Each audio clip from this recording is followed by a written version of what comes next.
During Christmas, my daughter placed a plate in front of me with a fake smile. "Dad, try your favorite cupcakes, which I made especially for you." I quietly swapped our plates with her husband.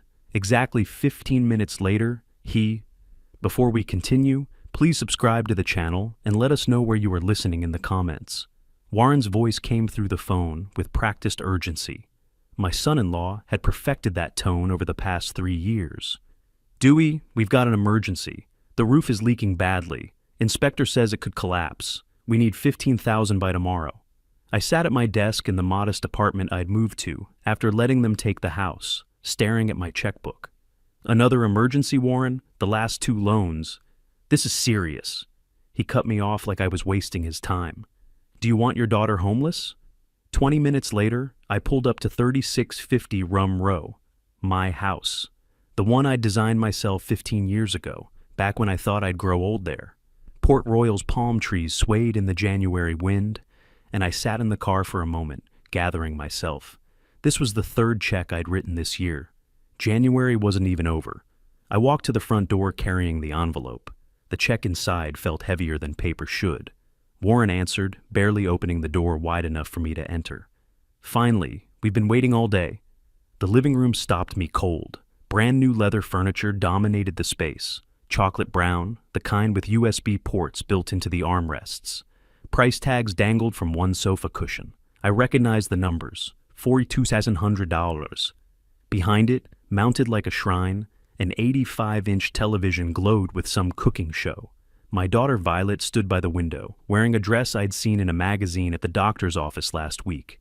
Gucci. The advertisement had burned into my memory because I'd thought, who spends $2,800 on a dress? Now I knew. "That's beautiful furniture, Warren." I kept my voice level. "When did the roof get repaired?" His face hardened. "What are you implying? We deserve to live like normal people, not like beggars." "Warren, please." Violet's voice came out quiet, strained. She still wouldn't look at me. "Are you going to help us or not?" Warren crossed his arms. I'd spent 40 years as an art dealer, learning to read people across negotiating tables. The aggressive stance, the deflection, the performative offense, all tells of someone caught in a lie. But this wasn't a business deal. This was my daughter's home, even if it used to be mine. "Here's the check." I held out the envelope. $15,000. Warren snatched it, unfolded the check to verify the amount, then stuffed it in his pocket. "Finally, we've been waiting all day." "You're welcome." "Sure, whatever." The words hit like a slap, but I'd learned that silence could be stronger than argument. I turned toward the door, then paused. Violet stood frozen by that massive television, arms wrapped around herself. "Sweetheart, are you okay? You seem—" "I'm fine, Dad." She cut me off, voice strained tight. "We're fine. Thanks for the money. Vi, if you ever need to talk—" I said we're fine. She turned away, giving me her back. I walked to my car without looking at the house again. 2 blocks away, stopped at a red light, my hands started shaking. I gripped the steering wheel until my knuckles went white. 3 years ago, Warren had sat at my dining table with his head in his hands, explaining he'd been fired unfairly. "Just 3 months, he'd promised, just until I get back on my feet." Violet had pleaded, tears streaming. I'd handed them the keys the next day. 3 months became 3 years. I remembered Violet at 7 years old, running to hug me when I came home from business trips, shouting, "Daddy!" with pure joy. Now she couldn't even look at me. When had my little girl become this stranger? 8 months ago, they'd needed $8,000 for medical bills. 5 months ago, $14,000 for Warren's business investment that would pay back double. Neither loan repaid, neither even mentioned again. I'd kept quiet, avoiding conflict, hoping things would improve. The light turned green. I drove to my apartment building, parked, but couldn't bring myself to get out. I sat there as the sky darkened, staring at nothing. The check was gone. My self-respect felt gone too. When did I become the fool in my own house? I finally climbed out of the car, legs stiff from sitting so long. The apartment building looked gray in the fading light. Nothing like the house I'd built, with its view of the water and the garden I'd planted by hand. I'd moved here voluntarily, telling myself it was practical, that I didn't need all that space anymore. Now it felt like exile. Inside my small living room, I poured bourbon into a cheap glass and sat on the secondhand couch I'd bought when I downsized. Everything in this apartment was modest, carefully chosen to look like a retired man living on a fixed income. People treated you differently when they thought you were rich. I'd learned that lesson early, but tonight, watching the amber liquid catch the lamplight, I wondered if hiding my success had been wisdom or cowardice. They didn't know about the investment accounts, the properties in other states, the art collection and climate-controlled storage. They only saw this apartment, this ordinary old man who kept writing checks. Maybe that was the problem. Maybe I'd made it too easy. I pulled out my phone, scrolled to Violet's name, then set it down without calling. What would I even say? Your husband treats me like an ATM? You've become someone I don't recognize? Come back to me, whoever you used to be. The bourbon burned going down, but it didn't warm the cold spreading through my chest. February came with another call. March brought Violet crying about her car transmission. $8,200, she claimed, or she couldn't get to job interviews. I paid the mechanic directly at Naples Automotive, just to be sure the money went where she said. 2 days later, I saw her car parked at waterside shops, Violet emerging with bags from Prada and Saint Laurent. I started keeping a notebook, small, leather-bound, the kind I used to carry for auction notes. Date, amount, stated reason, what I observed. March 15th, 8200's car repair. Saw her shopping instead of interviewing. I didn't know why I was documenting this. Instinct, maybe. The same instinct that had guided me through decades of high-stakes art deals. May brought a text from Violet. Thanks for the car money, Dad. That was it. Not even a phone call anymore. July arrived with Warren texting about urgent medical bills. $12,000 for Violet's emergency procedure, he wrote. When I asked about her health later, she changed the subject so fast, I got whiplash. The notebook grew. July 18th, $12,000, medical emergency. Violet won't discuss details. By August, I'd given them $43,200 this year alone, not counting the free housing in Port Royal, worth at least $36,000 annually in rent. I brought groceries in September, after Warren mentioned they were struggling to eat. $400 worth, fresh produce, good cuts of meat, the organic brands Violet used to prefer. Warren met me at the door, took the bags, and said, "About time," before closing the door in my face. Through the window, I glimpsed their refrigerator already packed with expensive steaks and imported cheese. The notebook entry for that day took up 3 lines. My handwriting looked angrier than usual. November changed everything. I'd arrived unannounced to drop off prescription medication Violet had mentioned needing. The doorbell went unanswered, but I had a key, still had a key to my own house at least. Concerned, I let myself in quietly. Warren's voice carried from the study, loud and careless. The old miser is sitting on piles of cash and won't share. He's 68. How much longer can he live anyway? We just need to wait it out, or... A pause. Yeah, maybe speed things up. That house alone is worth nearly $3 million. I froze in the hallway. My heart hammered so hard I thought Warren might hear it. The prescription bottle felt slippery in my suddenly sweating hand. I backed out the way I came, left the medication on the doorstep, and drove away with my hands shaking on the wheel. Speed things up. Speed things up. The words echoed in my head for days. I started driving past the house at different times, noting patterns. Warren left every Tuesday and Thursday evening, returning after midnight.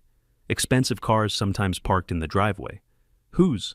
The study lights burned at 2 in the morning. What was he doing in there? Planning? The notebook became something else after November. Evidence, maybe. Insurance. December 20th, Violet called about Sunday lunch. Her voice sounded surprisingly warm, almost like the daughter I remembered. When I arrived, Warren was on the phone in the kitchen, so I stood alone in the dining room. That's when I saw the papers. Letterhead. Morrison and Associates, estate planning attorneys. My eyes caught phrases even from 3 feet away. Transfer of assets, inheritance timeline, property valuation, 2.8 mispars. The Port Royal address, my address, appeared multiple times. What's this about estate planning? Warren materialized beside me, snatched the papers away. Not your business, old man. My chest tightened. It has my house's address on it. That makes it my business. Violet appeared in the doorway. Her earlier warmth evaporated. It's our future, Dad. Our planning. We need to be prepared. Prepared for what exactly?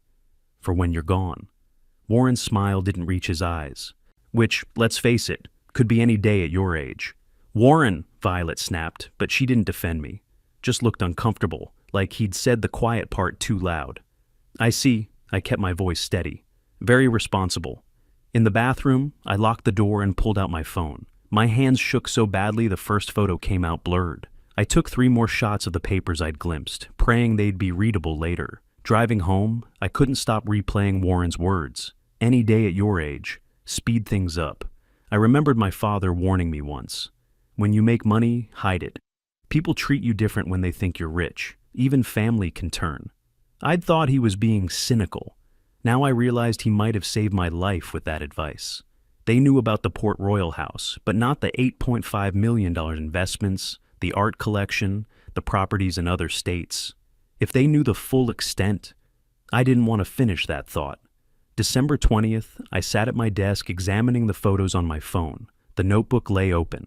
11 entries, $43,200 given. On my computer screen, a search for signs someone is planning to harm you. The phone rang. Violet's name appeared on screen. Hi, Daddy. Her voice dripped honey. I know we've been difficult. Warren and I want to make it up to you. Christmas dinner at the house, December 24th. Please? I'm making your favorite desserts, your mom's apple pie recipe. I stared at the phone, every nerve screaming. After months of coldness, suddenly warm. After speed things up and estate planning documents, suddenly family dinner. That sounds lovely, sweetheart. Really? Oh, Dad, thank you. Come around 6. I'll be there. I hung up and looked at the search results still glowing on my screen. The list of warning signs blurred as my eyes filled with tears I refused to shed. My own daughter, my own house, Christmas dinner, and I was afraid to go. 3 days passed in a haze of preparation. I barely slept. December 23rd, evening. My phone rang. Violet's name lit the screen. I let it ring twice before answering, forcing my voice neutral. Daddy, it's me. Her tone dripped honey. I've been thinking a lot about us, about how awful I've been. Violet, this is unexpected. I know, but it's Christmas and... She paused, perfectly timed. Warren and I want to make things right. Please come for dinner tomorrow, Christmas Eve. I'm making all your favorite foods. My favorite foods. She had no idea what those were. All right, sweetheart. What time? 6. Perfect. See you then. She hung up before I could respond. I sat holding the phone, staring at the dark screen. After months of coldness, suddenly warmth. After speed things up and estate planning documents, suddenly family dinner. I opened my laptop and typed, signs of poisoning symptoms. Then, how to detect tampered food. Then, with trembling fingers, zolpidem overdose effects. At 4 in the morning, still awake, I wrote a note on plain paper. If I die suddenly or become incapacitated, investigate Violet Roberts Warren and Warren Mason. November 15th. Overheard Warren discussing speeding things up regarding my death. December 12th. Discovered estate planning documents. December 23rd. Suspicious invitation after months of hostility. I believe they may attempt to harm me. Dewey Roberts, December 24th, 2024. I sealed it in an envelope, wrote, "Open if something happens to me," across the front, and left it on my kitchen counter beside my attorney's business card. Then I tried to sleep. Couldn't. Christmas Eve arrived gray and humid. I wrapped their gifts, a cookbook for Violet, a Warren Buffett biography for Warren. Neither expensive. I was done being their bank. The drive to Port Royal felt surreal. Palm trees decorated with lights I hadn't paid for. The house glowing warm against the afternoon sky. My house. The one I'd designed, built, loved. Warren opened the door with an enormous smile. "Dewey! Welcome, welcome. Come in from the cold." "It's 70 degrees, Warren. Hardly cold." "Ha! Always the literal one. Come in, come in." Violet appeared wearing another new dress. Prada, my eye noted automatically. Approximately $3,200. She hugged me, but her body was stiff, rehearsed. "Daddy, you look wonderful. How are you feeling?" Strange question. "Feeling? I feel fine. Why do you ask?" "Oh, just You know, at your age, health is so important. I'm 68, not 90. I run 3 miles every morning. Warren and Violet exchanged a glance. Quick, nervous. Of course, very healthy. Warren's smile never reached his eyes. Dinner was prime rib and expensive wine, neither of which they'd paid for with legitimate income. The conversation felt scripted. Warren kept mentioning new beginnings and checking his phone. Violet talked about exciting changes coming soon. What kind of changes? I asked. Oh, just... Violet waved her hand vaguely. Life improvements. We can discuss details later. On the credenza behind Warren, I spotted a bill of sale. Bentley dealership. Continental GT. Purchase price $235,000. Delivery date January 15th. That Bentley invoice on the credenza, is that part of the improvements? $235,000? Warren shifted uncomfortably. You saw that? Well, we're expecting some funds to come through soon. Funds? From where? I wasn't aware you'd come into money. Warren has some investments paying off, right, honey? Exactly. Investments. Long-term planning, you know how it is. I met his eyes. I know exactly how long-term planning works. While Warren was distracted by his phone, I excused myself to the bathroom. Instead, I moved quickly through the kitchen. Renovation estimates spread on the counter. $85,000 from Naples Luxury Homes. Start date, spring 2025. I photographed them. On the counter near the stove, a prescription bottle. Zolpidem 10 mg V. Roberts Warren. Quantity 30. Refill date, Dec 15. I picked it up, counted. 12 pills left, 18 missing, 18 pills, 180 milligrams. That could kill someone.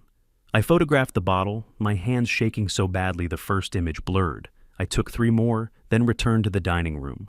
Warren wore a new Rolex, $18,000 retail. Violet's forehead looked suspiciously smooth. Fresh Botox, probably. They were spending like people about to inherit a fortune. More chilling. Every time I mentioned future plans or next year, they shared a look. A knowing, nervous look that said, "You won't be here for next year." I served myself from communal dishes, watching which foods they ate freely. When Violet offered to fix me a plate, I declined. I'll serve myself, thanks. The prime rib everyone ate, that was safe. The special sauce that appeared only near my plate, I avoided it. Throughout the meal, I cataloged everything. Every gesture, every word, every glance between them. Warren said, "We're so grateful for everything." Past tense, like a eulogy. Violet said, "You've always been there for us," with wet eyes, crocodile tears, practicing grief she expected to perform soon. Warren checked his phone again. I glimpsed the email preview. Urgent, payment overdue, Bentley.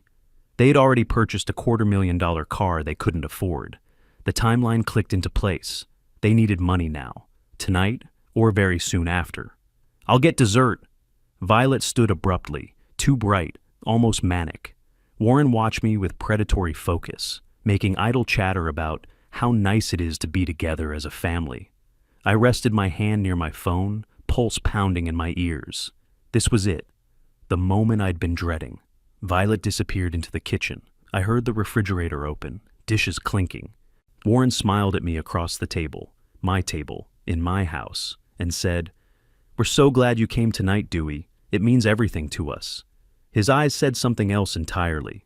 Violet emerged carrying a serving tray, 3 plates, each with cupcakes.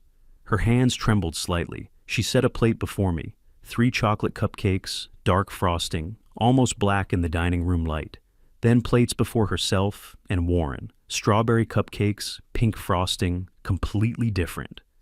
"Daddy, taste your favorite cupcakes. I made them just for you."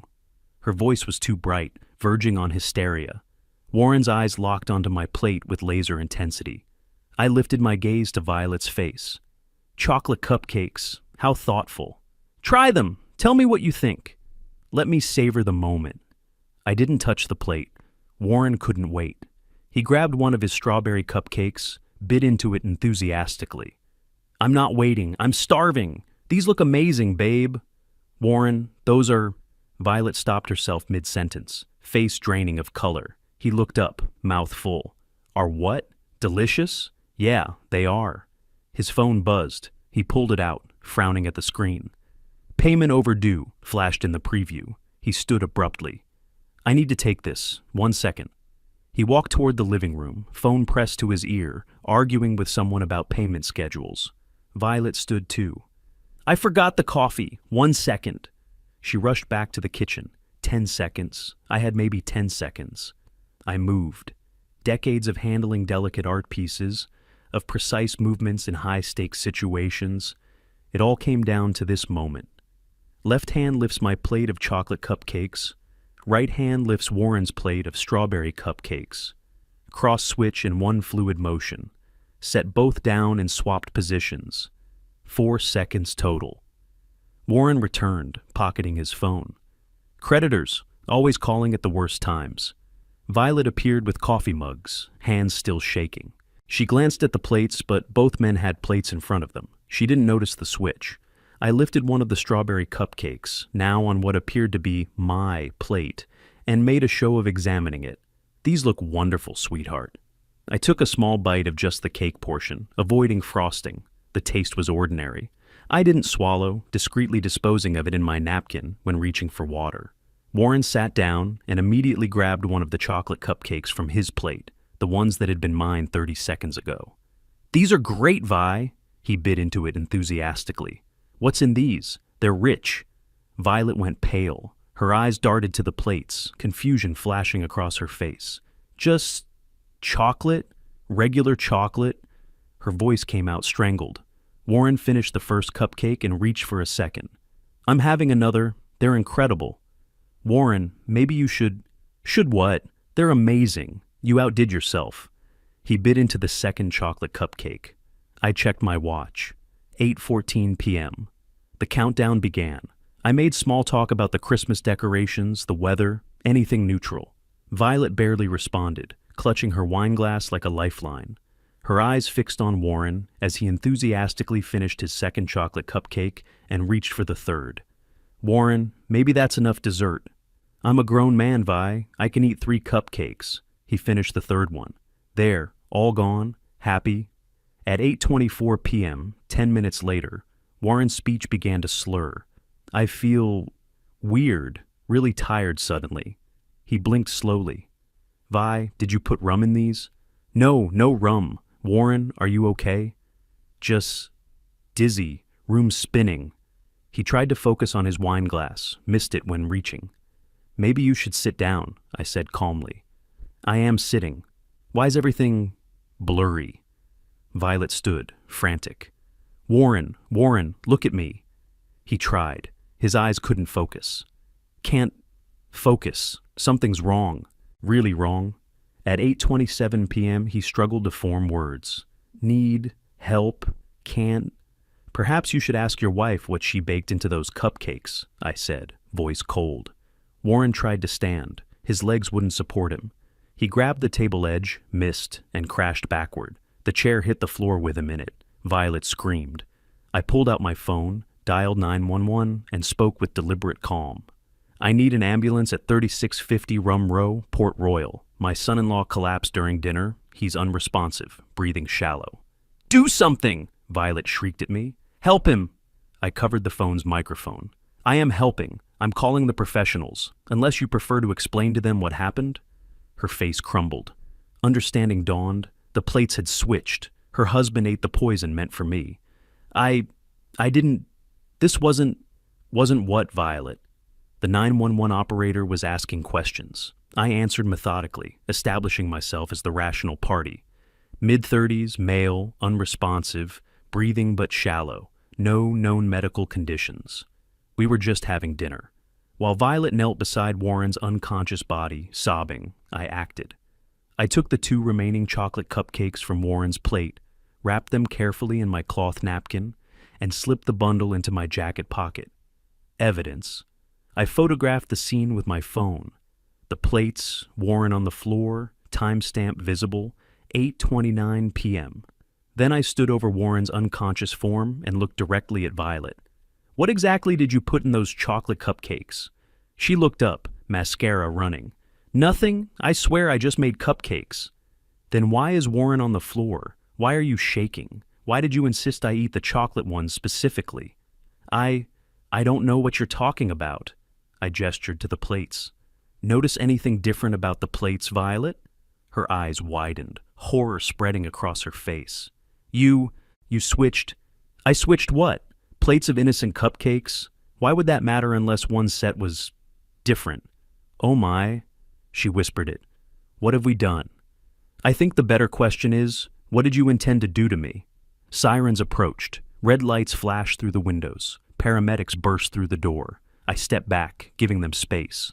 Violet was incoherent, sobbing. Help him! Please help him! A female paramedic knelt beside Warren, checking vitals.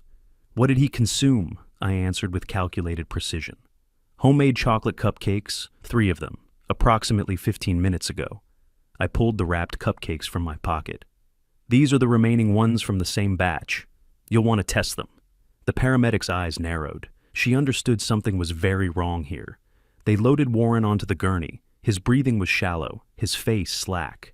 Violet tried to follow, but the other paramedic stopped her. We need information. What medications does he have access to? Violet's face crumbled. She knew what the blood tests would reveal. As they wheeled Warren out, I caught Violet's eye. She looked utterly destroyed. I said quietly so only she could hear. The hospital will test his blood. They'll find the zolpidem. Then there will be questions. Many questions. Her knees buckled. She grabbed the doorframe to stay upright. The ambulance door slammed shut. Sirens wailed as they pulled away. I stood in the doorway of my own house, the house they'd stolen, the house they'd planned to inherit after killing me, and watched the red lights disappear. Violet sank onto the porch steps, head in her hands. I pulled out my phone and called my attorney. The ambulance arrived at NCH Baker Hospital 8 minutes later. I followed in my car, maintaining careful distance. Violet drove separately, weaving erratically through traffic. The emergency department buzzed with holiday activity. I watched paramedics wheel Warren through automatic doors, oxygen mask over his face, IV line already running. A nurse intercepted me. Relationship to patient? I'm his father-in-law. I called 911. I pulled the wrapped cupcakes from my jacket. He consumed 3 of these approximately 30 minutes ago. These are from the same batch. Her eyes narrowed. She took the bundle carefully, as if handling evidence. Wait here, please. Dr. Seema Patel, the attending physician, emerged 20 minutes later. Sharp-featured, competent-looking, maybe mid-40s. She studied me with clinical assessment. Mr. Roberts, I'm Dr. Patel. Your son-in-law's vitals are dangerously suppressed. Respiratory rate 8 per minute. Blood pressure 85/50. We're treating for suspected overdose. What exactly did he consume? Homemade chocolate cupcakes, 3 of them. My daughter baked them. And these? She held up the wrapped bundle. The remaining cupcakes from the same batch. Her gaze sharpened. I see. We've ordered comprehensive toxicology screening. We'll test these as well. Violet appeared in the waiting room, mascara streaked down her face. She collapsed into a chair, trembling. I sat across from her, not beside her. The distance felt appropriate. The waiting room clock showed 9:15. I replayed the evening in my mind with precise detail. Violet served dessert at 8:12. Warren collapsed at 8:29, 17 minutes exactly. Then it hit me, cold and clear as shattered glass. If I'd eaten those cupcakes as intended, I would have collapsed around 8:29. And then what? Warren and Violet would have panicked, called 911, played the grieving family. How long before paramedics arrived? Could they have delayed the call? He just fell asleep after dinner. We thought he was tired. An old man, Christmas dinner, maybe some wine, heart attack, natural causes. No one would have questioned it. 15 minutes was all that stood between me and death. One instinctive plate switch executed in 4 seconds while they were distracted. 15 minutes. My hands started shaking. I gripped the chair arms until the tremors stopped. At 9:45, Dr. Patel returned, expression grave. She gestured for both of us. Mr. Mason's toxicology results came back. Zolpidem, approximately 180 milligrams in his system. That's 18 times a normal prescription dose. I nodded slowly, unsurprised. Violet gasped. What? That's impossible? Dr. Patel's gaze was penetrating. Mrs. Mason, do you have a Zolpidem prescription? Yes, for insomnia, but Warren doesn't take it. Then how did 180 milligrams end up in his bloodstream? Silence stretched like broken piano wire. I'm testing the cupcakes Mr. Roberts provided, Dr. Patel continued. I'm also required by Florida law to report suspected poisoning to authorities. Violet's face drained white. No police. This is just a mistake. Dr. Patel pulled me aside, lowering her voice. Mr. Roberts, you brought evidence. You called 911 with remarkable calm. You're not surprised by these results. What happened tonight? I made a calculated decision. Doctor, may I speak candidly? Please do. Those cupcakes were specifically prepared for me. My daughter insisted I eat them. But I've observed troubling patterns lately. I switched the plates. Her eyes widened. You're saying your daughter tried to poison you? I'm saying the evidence speaks for itself. Test those cupcakes. Compare them to Warren's blood work. Draw your own conclusions. She nodded grimly. I will, and I'm documenting everything. Mr. Roberts, she paused. You were very fortunate to be so cautious. Fortune had nothing to do with it, doctor. Preparation did. Around 10:15, a nurse emerged. He's stabilized, conscious but weak. Family can see him briefly. Violet rushed toward the room. I followed, staying in the doorway. Warren lay pale against white sheets, confusion clouding his eyes. What happened? Where am I? You collapsed, honey. Violet gripped his hand. You're in the hospital. The cupcakes made me sick? I spoke from the doorway, voice cold. Not just sick, Warren. They nearly killed you. His gaze found me, slowly processing. But those were... Realization dawned in his eyes like a terrible sunrise. Those were for you. Yes, but you ate them instead. Ironic, isn't it? Warren turned to Violet, horror replacing confusion. You gave me the wrong plate. You poisoned me. No, Warren, I didn't. You grabbed... Actually, I switched the plates. I stepped into the room. You two were so busy plotting you didn't notice. Warren's face contorted. You knew? I suspected. You confirmed it. Sleep well, Warren. The police will want to talk to you. I left them arguing, walked through sterile corridors into the parking lot. The Florida night was warm, humid, utterly indifferent to attempted murder. Footsteps rushed behind me. Dad, please! I stopped. Didn't turn. You have to understand. Violet's voice cracked. Warren said it would just look like you fell asleep. I turned then, ice in my voice. Oh, I see. Murder was acceptable as long as it was comfortable for me. We were desperate. The debts, the collectors, we had no choice. You had choices. You chose the worst one. Now you face consequences. What are you going to do? The police? Dr. Patel is required to report poisonings, but that's the least of your problems. What does that mean? It means the game just changed. You wanted my inheritance? You'll get $1. You wanted my house? You'll be evicted. You wanted me gone? Instead, I'll be here watching your life collapse. You're my father. How can you be so cruel? Ask yourself that question, Violet. You tried to poison your father for money. I got in my car. Through the rearview mirror, I watched her sink to the pavement, sobbing. I felt nothing but cold satisfaction. At home, I left a voicemail for Jonathan Bradford, my attorney. Jonathan, emergency. My daughter and son-in-law attempted to poison me tonight. I have medical proof. Call me first thing tomorrow. I need estate protection and possibly criminal consultation. Then I searched. Private investigators, Naples, Florida. Bookmarked 3 firms. At 1 a.m., I sat at my desk, still dressed. Before me, a notebook, new page titled Actions Priority Order. Item 1, Jonathan Bradford, Estate Revision, Eviction. Item 2, Private Investigator, Evidence Collection. Item 3, Medical Exam, Prove Competence. Item 4, Bank, Secure Accounts. I opened my laptop and began drafting an email to the highest-rated investigator. I need comprehensive financial background checks on 2 individuals. Time sensitive. I have evidence of attempted homicide and need to document motive. I paused, then added, My daughter and her husband tried to poison me tonight. I have proof. I need to know everything about them before they realize I'm coming for them. I hit send. Then I finally allowed myself to feel it. The rage, the betrayal, the cold determination. They'd wanted me dead by Christmas morning. Instead, Christmas morning would mark the beginning of their destruction. December 26th arrived gray and heavy. I'd slept 3 hours. At 10 a.m., I sat across from Rick Castellano in his cramped office on Tamiami Trail. Investigative Solutions LLC occupied a strip mall between a tax preparer and a nail salon. Rick was weathered, early 50s, with eyes that missed nothing. "Mr. Roberts, you weren't exaggerating. Your son-in-law is drowning." He spread documents across the desk like dealing cards, credit reports, bank statements, transaction logs. Warren's debts total $89,300, breaking it down, $63,400 in online gambling losses across BetOnline, Bovada, and offshore crypto betting. Another $18,600 in failed cryptocurrency investments, plus $7,300 in personal loans from lenders who charge 30% interest.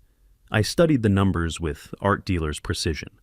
And Violet, $47,200. Credit cards maxed, Amex, Chase, Discover, another $15,400 in retail store credits and personal loans. Collection agencies have filed judgments, lawsuits pending.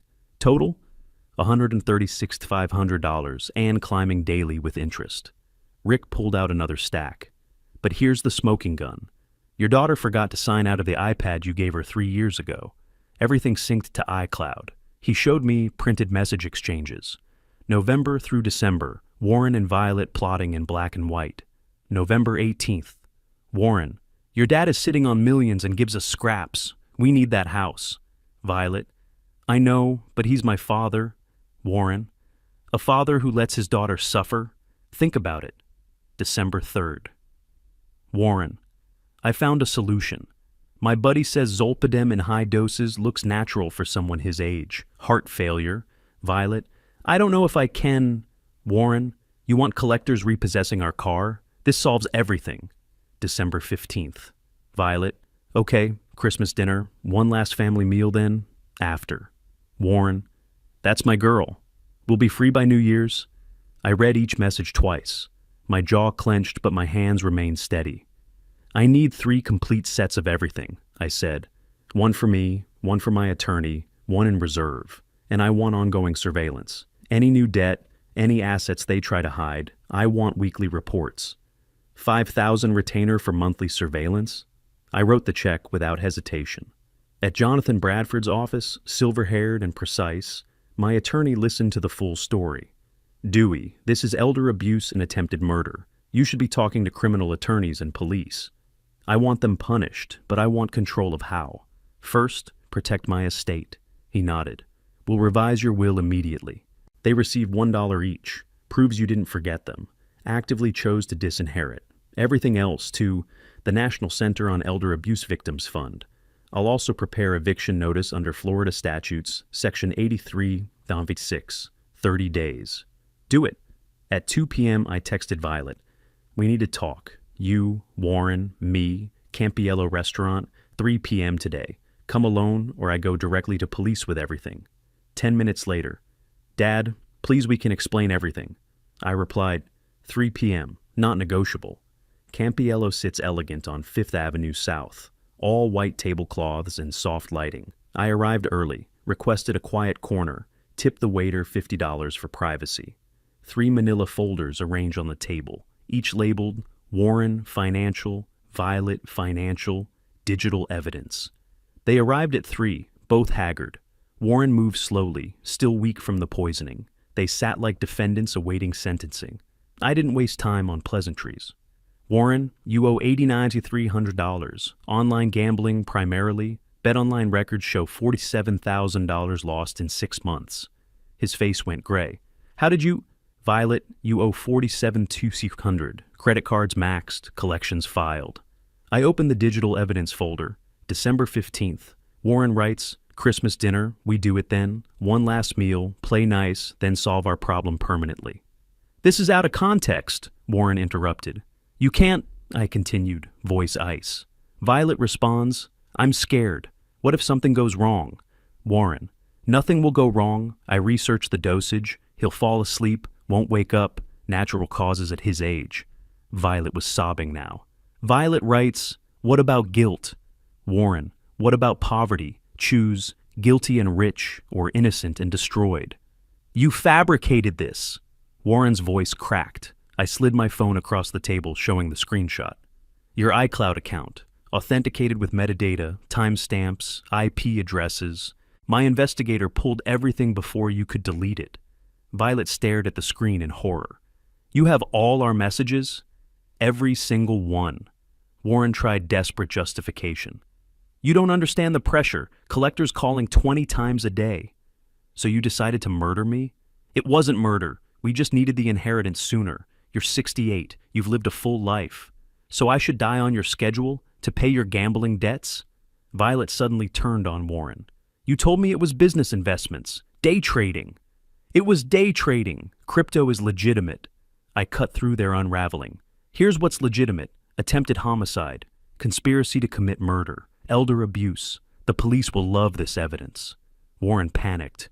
You're going to the police? That depends on whether you cooperate with what happens next. Violet grasped my hand. Dad, I'm sorry. Please don't destroy us. I pulled away. You destroyed yourselves when you crushed Zolpidem into those cupcakes. I'm simply revealing the ruins. I stood. Tomorrow, sheriff serves eviction notice. 30 days. You can't throw us out, Warren's voice rose. To my property, you have no rights. You're guest who tried to kill the host. We'll get a lawyer. Please do. My attorney is Jonathan Bradford, one of the best in Naples. Your lawyer will tell you that you have no case. Violet's voice broke. What about criminal charges? I paused. Attempted murder carries 25 years in Florida. Or, you accept what's coming, and maybe I'll let the criminal matter slide. You wanted my money? Watch me use it to take everything from you. House, reputation, financial future. And you'll be alive to see every bit. I walked out, leaving them with the folders and the wreckage of their lives. In my car, I watched through the restaurant window, Warren gesturing angrily, Violet crying, already turning on each other. My phone buzzed. Jonathan. Eviction notice prepared. Sheriff serves tomorrow, 10 a.m. Will addendum ready. Call when ready for next steps. I replied, Good. Now let's discuss asset freezes and creditor notifications. I started the engine, pulled away. In the rearview mirror, they remained at that table, their world crumbling.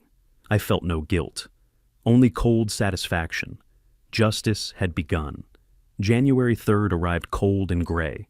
I met the Collier County Sheriff's deputy at 9:30 a.m., 3 blocks from the Port Royal house. Professional courtesy? I didn't want to seem vindictive, just present for documentation.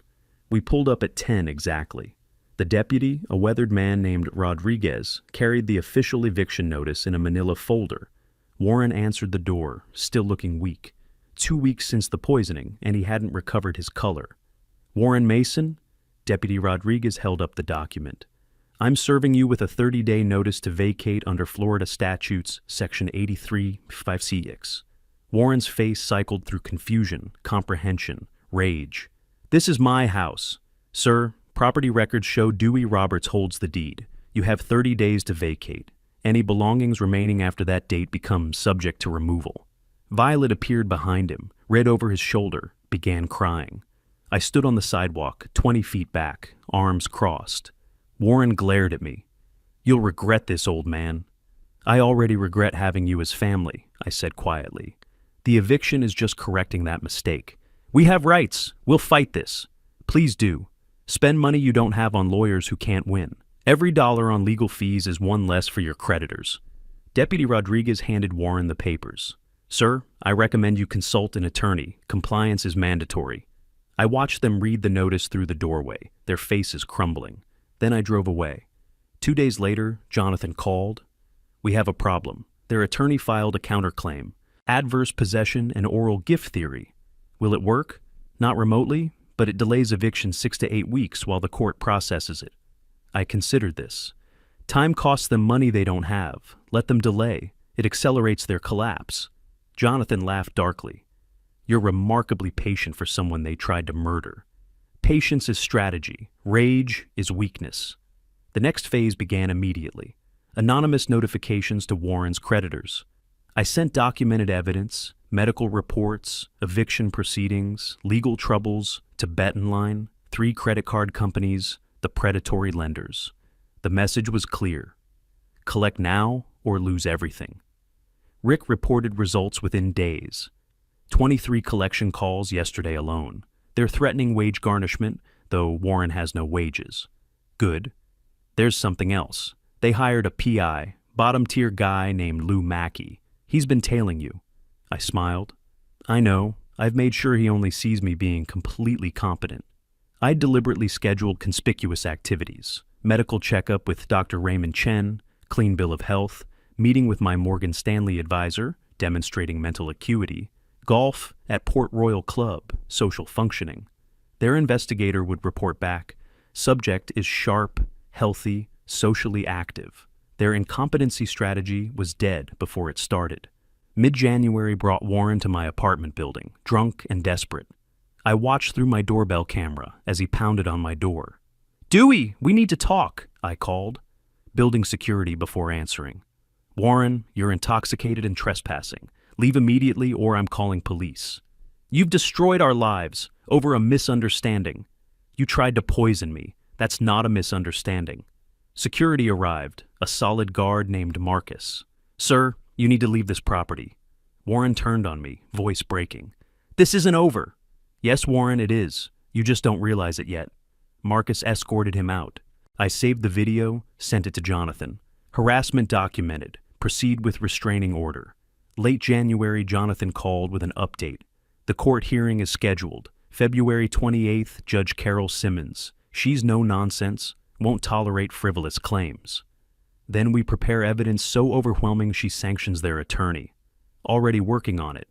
I spent the next weeks gathering more documentation. Rick's surveillance showed their marriage disintegrating, screaming matches at 2 a.m., neighbors complaining. Violet had started selling possessions on Poshmark. Warren was drinking heavily. Their conspiracy was eating them alive. One afternoon, my neighbor Roberta Stinson accidentally stopped by. She wanted gossip, and I decided to give her truth. "Is everything all right with Violet and Warren?" she asked, eyes gleaming. "No, Roberta. They tried to poison me. Medical records confirm zolpidem overdose in Cupcakes meant for me. I've filed for eviction." Her gasp was gratifying.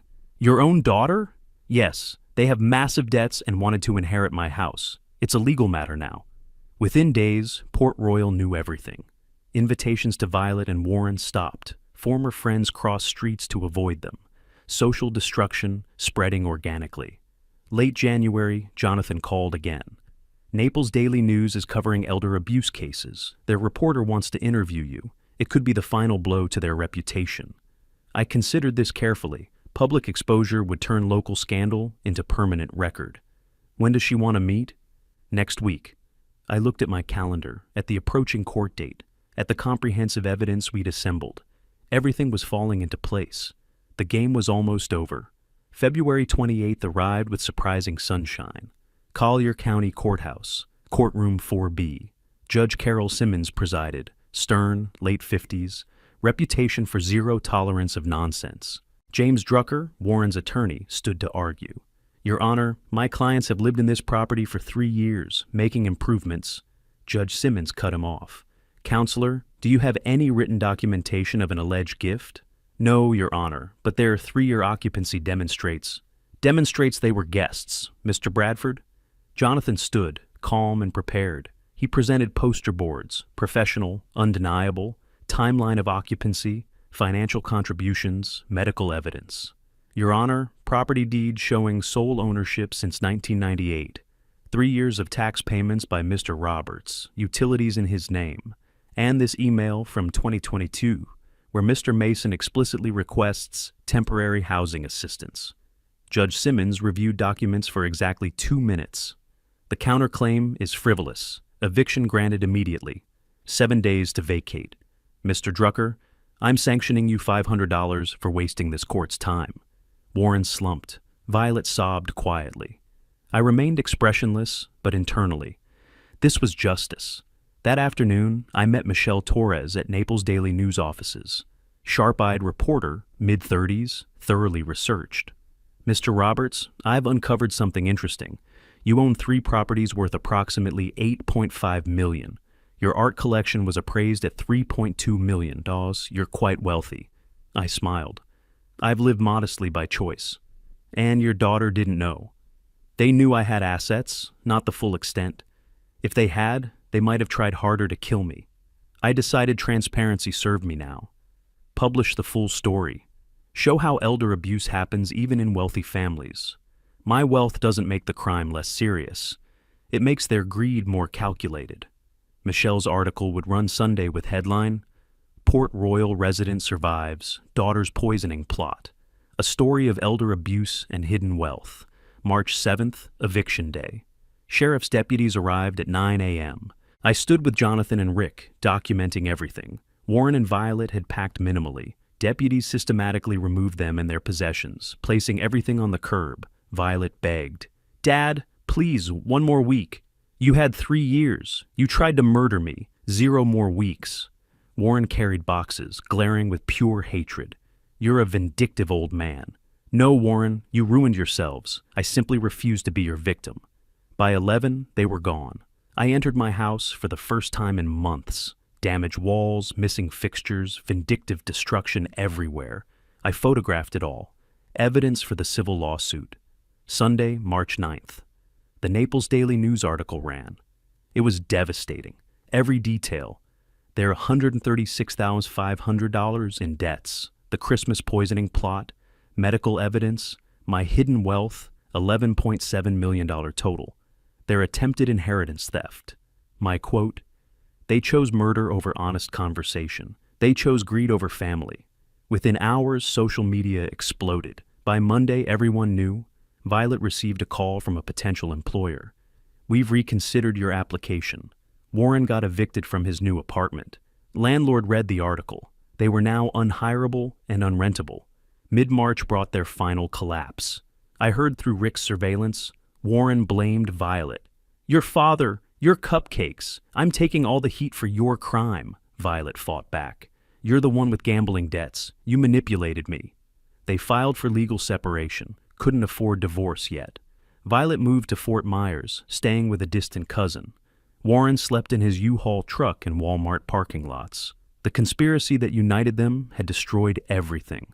I sat on my apartment terrace one evening in mid-March, sunset over Naples Bay, reading the newspaper article for the 3rd time. My phone rang. Detective Marcus Gale from Naples PD. "Dewey, update for you. Warren and Violet filed for bankruptcy." Chapter 7. Also, they've separated, filing for divorce. Good. Let it fall apart. You engineered this deliberately, didn't you? The eviction, the article, the timing. You orchestrated their complete collapse. I engineered consequences for attempted murder. The collapse was their own doing. Marcus paused. "Well, it worked. They're destroyed. Is that enough for you?" I looked out at the water, considered the question. "Almost. There's one more thing." But I didn't tell him what. Some moves you keep to yourself until the moment arrives. Spring became summer, and I watched from a distance as their lives disintegrated. April brought the physical eviction. I stood across the street as deputies removed Warren and Violet's belongings, piling everything on the curb. Neighbors watched from windows. Roberta Stinson stood openly on her lawn, witnessing the spectacle. Violet loaded boxes into a rented U-Haul, crying. Warren carried furniture with mechanical movements, his face blank. The Golden Gate apartment they had arranged sight unseen was a shock. Bars on windows, sirens wailing at night. First night, Rick reported, Violet cried on bare floors, surrounded by boxes. Warren drank in the parking lot. May brought accelerating collapse. Violet's Honda was repossessed by Chase Auto Finance. She walked to her new job, waitress at Cracker Barrel, minimum wage plus tips. Warren, unemployable after background checks, found occasional day labor, $80 when he was lucky. Rick's weekly reports painted the picture. Rent late, eviction notice posted, collection calls constant. Then Warren gambled their last $200 online. One more time to fix everything, he told himself. Lost it all in 30 minutes. Violet discovered this, exploded. Their fight echoed through thin apartment walls. "You're sick. You need help." "I needed your father's money." Warren left that night. They barely spoke afterward. June brought bankruptcy filing. Chapter 7. Fort Myers Federal Court. Assets, 0. Liabilities, 148,700. Naples. Daily News ran a follow-up. Couple who poisoned father files bankruptcy. Every detail now public, searchable, permanent. Violet's Cracker Barrel manager saw the article, called her in. Corporate policy, we can't employ someone with this scandal. I'm sorry. Unemployed again. July brought divorce. Violet filed using free legal aid. Warren contested nothing. The hearing was brief, administrative, cold. Any reconciliation possibility? The judge asked. No, they answered simultaneously. Warren moved to a men's shelter. Violet stayed in Golden Gate until inevitable eviction. At the hearing, they didn't look at each other once. The conspiracy that united them was now the crime that separated them forever. While they crumbled, my life flourished. August, I hosted dinner at the restored Port Royal house. Repairs had cost $15,000, but the house was sanctuary again. My Child Hassam hung in the living room, worth $180,000, a reminder that beauty survived ugliness. Guests included Marcus Gale, Jonathan Bradford, several neighbors, good food, good wine, good conversation. Marcus pulled me aside on the terrace. I've been tracking them through the system, both bankrupt, divorced, essentially homeless. You accomplished what you set out to do. But Dewey, do you feel guilty? I looked at the bay, considered. I feel sad for the daughter I thought I had. But guilty? No. They chose poison for money. I simply chose not to die quietly and leave them rewarded. This was worse than prison, Marcus observed. Yes. Prison ends in 3 to 5 years. This is permanent. Every job application rejected. Every apartment denial. Every Google search finding those articles. They'll carry this until they die. Marcus nodded. You know Violet might try to contact you. Apologize. If she does, I'll listen. But forgiveness? I shrugged. Trust is like fine china. Once shattered, gluing pieces together still leaves cracks. In June, I donated $100,000 to the National Center on Elder Abuse. Naples Daily News covered it. Poisoning victim donates 6 figures to elder abuse prevention. The publicity positioned me permanently as survivor and philanthropist. Warren and Violet's crime followed them, while mine followed me as virtue. July, I consulted Marcus about criminal charges. We met at Port Royal Golf Club, discussing over lunch. The evidence is solid, Marcus explained. Medical records, the switched plates, their messages. They'd plead to aggravated assault, serve 3 to 5 years each. I considered this seriously. No, prison gives them structure, meals, housing, health care, better than what they have now. I want them free to experience the full weight of their choices. Marcus respected this. Sometimes consequences are worse than incarceration. August, Jonathan filed civil suit for property damage, $15,000. Warren and Violet didn't contest, couldn't afford lawyers. Default judgment entered. It went into their bankruptcy, would be discharged. They'd never pay. But that wasn't the point. The judgment appeared on every credit report, every background check forever. One more permanent mark of their failure. Late August evening, I sat on my terrace overlooking Naples Bay. Sunset painted the sky orange and purple. I was reading a biography of Joseph Devine, the art dealer. My field, my passion. My phone buzzed. Unknown number. I debated answering, did. Silence for a moment, then a woman's voice, barely above a whisper. Dad, it's me. It's Violet. Please don't hang up. I closed my eyes. 6 months since I'd spoken to her. I need to talk to you, to apologize, to explain. I know I don't deserve it, but please, 5 minutes. That's all I ask. The sunset's beauty suddenly felt distant. 5 minutes, I said quietly. Not on the phone, in person. Tomorrow afternoon, 2 o'clock, my house. Come alone. If Warren is anywhere near, I'm calling the police. Thank you, she whispered, crying. Thank you, Dad. I hung up, stared at the bay. Tomorrow would bring something, closure, maybe. Or just confirmation that some things can't be repaired. Either way, I'd listen, then I'd decide. September 2nd, 2 o'clock. I watched from the window as Violet walked up the driveway. 3 buses from Fort Myers, 90 minutes. She looked unrecognizable, 20 pounds lighter, hair in simple ponytail, no makeup, Target clearance clothes. She stood at the door for a full minute before ringing. I let it ring twice before answering. Opened the door but didn't invite her in immediately. Just looked at her. She met my eyes briefly, then looked down. "Thank you for seeing me," she whispered. I nodded toward the terrace.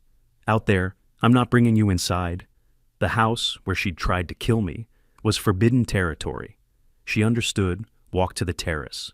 We sat in chairs separated by a small table, Naples Bay sparkling behind us. "Dad, I don't know where to start except, I'm sorry. I'm so desperately sorry." She wasn't hysterical, just quiet, broken. "I tried to kill you, my own father, for money. There's no excuse that makes it less monstrous. I can say Warren manipulated me. He did. I can say I was desperate. I was. But none of that matters because I chose. I crushed those pills. I baked those cupcakes. I served them to you." Tears streamed silently. "I've spent 6 months in shelters and cleaning toilets, thinking about what I did. And Dad, I understand now. I killed my daughter's self that night. The daughter you raised died when she chose murder. I can't be her again." She paused. "I'm not asking for money, not asking to move back, not asking for forgiveness because I don't deserve it. I'm just asking that you know I finally understand what I destroyed, and I'm sorry." I'd listened without interrupting. Now I was quiet, looking at the bay. "Violet, do you know what hurt most? Not the poison, not the stolen money, not even the betrayal. It was the calculation." She looked up. "You and Warren planned this for weeks, hundreds of opportunities to stop, to confess, to ask for help honestly. Every single time, you chose to continue. That's what I can't forgive, not the impulse, but the sustained intent." She nodded, not arguing. "I would have given you $100,000 to clear your debts. No questions asked. You didn't try asking. You went straight to murder." She cried harder. "So, when you say you understand what you destroyed, do you? The father-daughter relationship, the trust, the love, that died on Christmas Eve. You can't resurrect it with apologies." I shifted tone slightly, softer but firm. "Here's what I can offer. Not forgiveness, that's not mine to give for something this profound, but conditional neutrality. If you genuinely change your life, therapy, steady employment, rebuilding your character over years, then maybe in 3, 4, 5 years, we can have coffee occasionally as distant acquaintances. Not father-daughter. That relationship is dead. But as people who share history and want no harm to each other." She absorbed this. "That's more than I deserve. Yes, it is. And understand? If you contact me before I contact you, if you ask for money, if you involve me in your life at all, this offer disappears. One chance only. I understand. Thank you. Even this, it's mercy I don't deserve." She stood to leave. At the terrace door, she turned. "Dad? The daughter you raised? She wasn't completely fake. Those memories, the love, that was real. I just lost her somewhere. I'm going to try to find some version of her again. Not for you, for me. I hope you do. Everyone deserves a second chance at becoming decent. But, Violet, remember, second chances are earned through years of changed behavior, not granted through one conversation." She nodded. "Goodbye, Dad." "Goodbye, Violet." I watched her walk down the driveway, take the long bus ride back to poverty. I felt finished. This chapter was closed. I called Marcus. She came, apologized, left. "It's done." "How do you feel?" "Relieved. The story is over." 3 weeks later, late September morning, I sat on the same terrace, coffee and newspaper. A small article. Local philanthropist donates $100K to elder abuse prevention. On the table, a letter from the Smithsonian wanting to exhibit my art collection. A check for $420,000 from the Child Hassam auction. An invitation to speak at a senior advocacy conference in Miami. My calendar was full of life, not consumed by revenge. Roberta called. "Dewey, have you seen Violet lately?" "No, she's working on rebuilding her life privately. I wish her well from a distance." "That's very gracious." "It's not grace, Roberta. It's boundaries. I hope she becomes better. But her journey isn't my responsibility anymore." I hung up, returned to coffee. I thought about the entire journey, from January 2024's first suspicious phone call to this peaceful September morning. 15 months total. From attempted murder to justice to closure. I realized this wasn't revenge. Revenge is hurting people because they hurt you. This was accountability. I simply refused to be their victim and insisted they face consequences for attempted homicide. Revenge is emotional. Accountability is structural. I protected my life, my assets, my dignity. I let natural consequences flow from their choices. They destroyed themselves. I just refused to save them from their own decisions. And now, I'm free. Free to live well, give generously, and enjoy the years they tried to steal from me. That's not revenge. That's survival. That's fairness. That's justice. I set down my coffee, looked at Naples Bay sparkling in morning sun, and smiled. At 68, I'm wealthier than Violet ever knew, healthier than Warren expected, and more at peace than they left room for. I won by living well. The rest is just history. If you like this story, please like this video, subscribe to the channel, and share your impressions of this story in the comments. To listen to the next story, click on the box on the left. Thank you for watching.